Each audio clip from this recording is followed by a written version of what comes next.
The judgment is always the same. You ruined your marriage over seconds.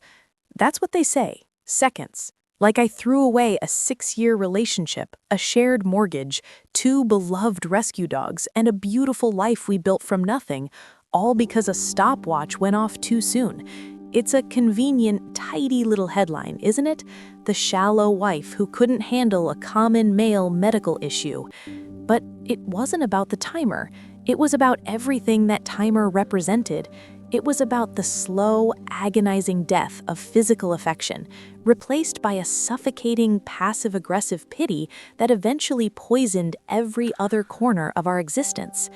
I didn't leave Mark because he had a physical flaw. I left him because his flaw consumed him, and in doing so, it forced him to erase me.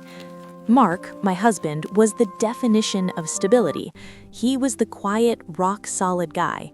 He's the one who, when we were dating, noticed I hated the smell of lavender and silently replaced all the bath bombs in my apartment with eucalyptus ones. He remembered details. He was kind, truly kind, not just performatively kind.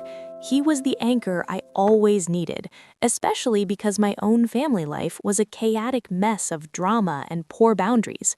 I married him for the security, for the promise that our life would be predictable, warm, and fundamentally decent. And for a long Please, time, don't it do was. this. We I had the have to. perfect, slightly It's too boring suburban dangerous. dream. I'll be careful. That's what makes the guilt so heavy, the burden of having chosen David instead. I didn't leave a monster or an abuser. I left a good man who was fundamentally broken by his own physiology and by the shame that physiology carried. The problem, the core of the rot, started about 2 years into the marriage, though I remember the first time I felt that specific cold dread, maybe 6 months after we moved in together. Initially, we laughed it off. We were young, maybe stressed, maybe drank too much wine. It happens, right? It was easy to dismiss. But when it became a pattern, a rigid, predictable, demoralizing pattern, the laughing stopped. It was like we were performing a play we both knew the terrible ending to, forced to race toward the curtain call faster and faster every time, just to get the uncomfortable moment over with. We weren't having sex, we were participating in a timed failure drill. I remember lying there afterward, heart pounding, not from passion, but from the sudden, sharp silence that followed the abrupt ending. He would roll over immediately, his back to me, usually mumbling a quick, defeated sorry. Always the sorry. It was that sorry that really started to kill me. It wasn't the kind of apology that leads to change or discussion. It was the kind of sorry that shuts down all further communication. It was an admission of guilt, followed by a withdrawal into a shell of deep masculine shame that I was forbidden to touch. The lack of physical satisfaction was one thing, and yes, it was draining. I was deeply frustrated, constantly walking around with this reservoir of unmet need that made me irritable and distracted. But the emotional decay was infinitely worse. We stopped trying to be intimate entirely, not just in the bedroom. Why risk it? The potential for failure became so enormous, so palpable, that the energy required to even initiate felt like a monumental effort. He knew he couldn't satisfy me, so he stopped trying. I knew he was carrying too much shame, so I stopped asking. The bedroom turned into a neutral, cold territory. We slept side by side, back to back, the mattress a silent, gaping abyss between us. He threw himself into work, into running, into anything that required precision and effort and offered predictable, measurable results, because our relationship offered none of that anymore. I started spending hours on my phone, scrolling endlessly, trying to fill the void with external stimulation. We became roommates, sharing finances and responsibilities, occasionally exchanging pleasantries about utility bills or dog feeding schedules, but certainly not sharing our inner lives. I tried to talk about it. God, I tried. We went to one couples therapist who, I swear, made us read a chapter from a textbook about Kegels and mindfulness. It was humiliating. Mark shut down completely. He saw the therapy as confirming his brokenness, not as a path toward healing. After 2 sessions, he stopped scheduling them, citing his busy work schedule, and I didn't push because the air in that office felt heavier than the air in our own house. I reached a point, maybe 6 months before everything exploded, where I realized I was living in a perpetual state of emotional starvation. I missed being desired. I missed the spontaneity, the messiness of real lovemaking, the kind that isn't rushed or timed.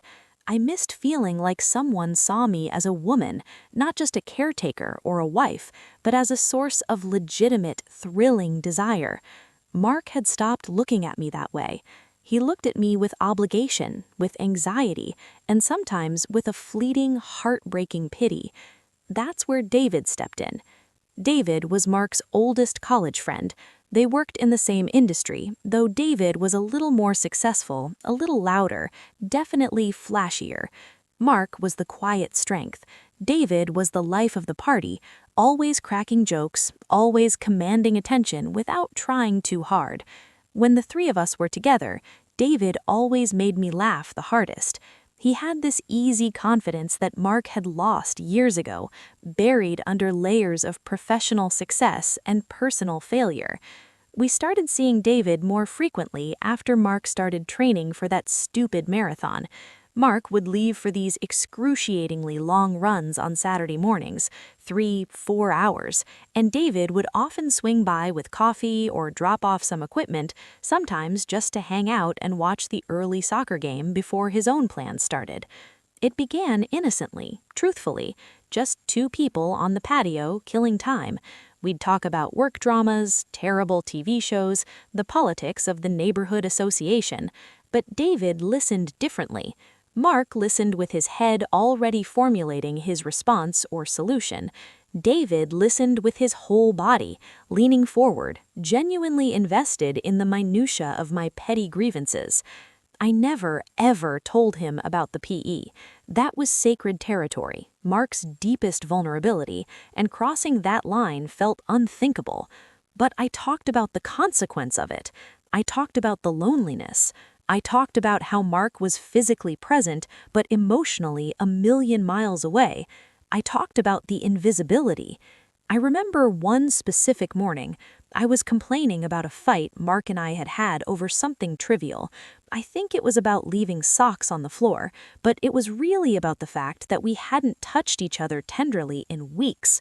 I slumped down in the chair, feeling the weight of the whole marriage crushing me, and I just sighed, saying, I just feel so pointless sometimes, like I could vanish and it would take days for anyone to notice. David didn't offer a platitude. He didn't try to fix it. He put his coffee cup down, and he looked at me with this intensity that was startling, almost frightening. He held my gaze for what felt like an eternity, and his voice dropped to this low, serious rumble. I assure you, and the conviction in his voice made the hair on my arms stand up. I'd the furthest thing from invisible.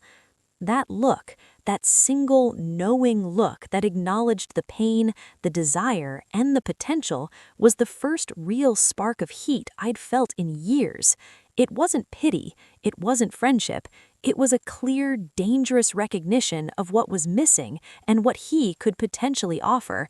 It was the moment the boundary dissolved completely, and I realized that my desperate need for validation had found a highly convenient, incredibly risky outlet, wrapped up in the person who was supposed to be our closest ally.